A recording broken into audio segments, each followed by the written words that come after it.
Merci de cette écoute et de votre fidélité. Bienvenue à vous tous. Europe Weekend.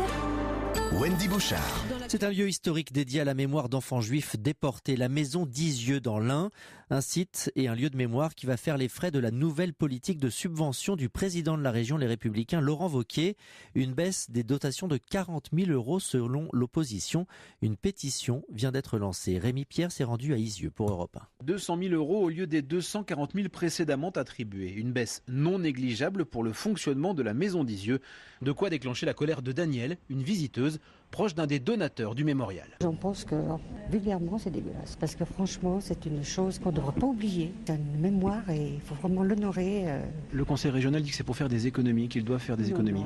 Eux-mêmes devraient faire des économies. Et c'est aussi ce que reproche à Laurent Wauquiez Stéphane Gémani, conseiller régional d'opposition. Il y avait bien d'autres moyens de faire des économies. Quand je vois qu'il retire 40 000 € à la dotation d'une maison comme la maison de Lisieux, avec toute l'histoire qu'il y a derrière, avec tous les aspects pédagogiques, les enfants qui peuvent aller, la transmission encore une fois de cette histoire, et que l'on va donner 50 000 € à un syndicat universitaire qui est très proche de Laurent Wauquiez, forcément on réagit fortement. Laurent Wauquiez a depuis fait marche arrière, ajoutant 20 000 € à la dotation, et expliquant dans un communiqué que les 20 000 € manquants seraient en fait attribués à des actions de coopération entre les lieux de mémoire. Une simple pirouette selon Stéphane Gémani, et cette baisse de la subvention est même condamnée par l'UDI qui fait pourtant partie de la majorité régionale. À Izieux, Rémi Pierre, Europe.